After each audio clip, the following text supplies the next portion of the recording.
Hey guys, Terry here, and today we'll be looking at the inaccurate portrayal of dinosaurs in the original Jurassic Park. So, let's begin with the largest predator in the park, the Tyrannosaurus Rex. To start things off, we'll judge the appearance. At the time of the first film, tyrannosaurs were not known to be feathered, which nowadays is believed to be true, even though it looks really stupid. In appearance, there isn't anything else that I notice that's wrong with the T-Rex. Now, the next problem I have with it is not to do with the creature itself, but instead what to do with Alan Grant says about it. Don't move. Can't see us if we don't move. This is false.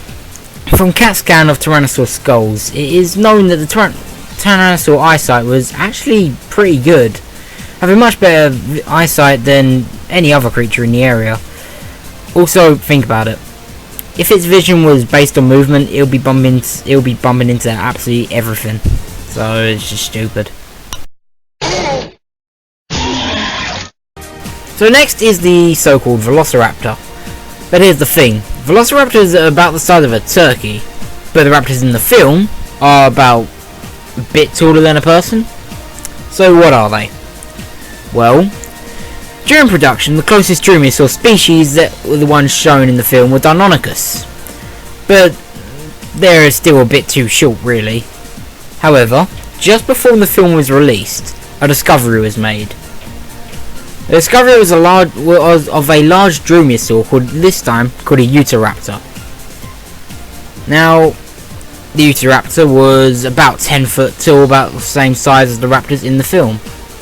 I mean, Stan Winston, the guy that made the animatronics, even once jokingly said, "We made it, then they discovered it."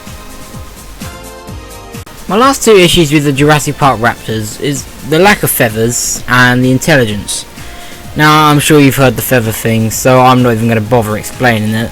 However, the intelligence of the raptors is something I do want to talk about. Raptors in reality were probably very smart creatures, being able to adapt to their issues in the environment.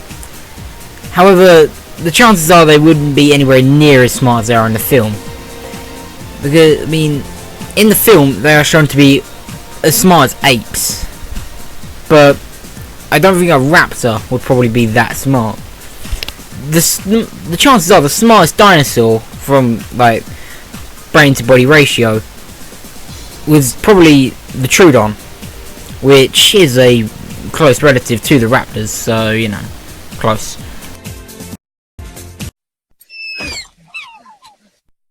The Dilophosaurus in Jurassic Park is the most inaccurate dinosaur in the film, from what I could tell. The Dilophosaurus is rather small in the movie, where in real life it was about the same size as a human. The reason for the size in the film is so the viewer did not confuse it with the raptor, and it is kind of like not from the movie itself, but it is somewhere explained that apparently the one seen is just a juvenile, which would make them bigger, like adult, but the one that's seen is pretty small compared to a normal one. Dilophosaurus' name translates to double-crested lizard. It's named this because of the two crests on its head. Well, obviously. However, people often remember Dilophosaurus for the neck frill and the venom that it spits.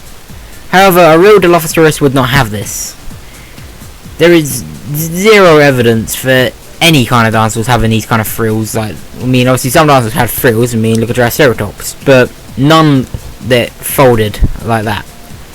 And only one dinosaur that I know of has been proven to be poisonous, being the Dilophosaurus, which is basically a very big Microraptor, which is in no way related to the Dilophosaurus.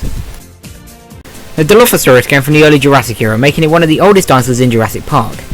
However, the DNA for the dinosaurs in the films come from mosquitoes, and mosquitoes didn't exist in the early Jurassic.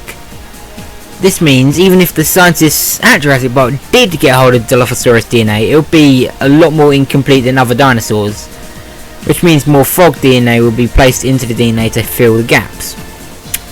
This may explain the strange feel and poison, so there you go.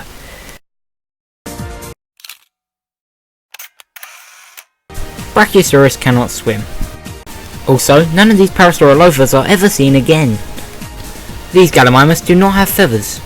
Brachiosaurus cannot chew. 6-inch retractable claw, like a razor, on the middle toe. The retractable claw is not on the middle toe.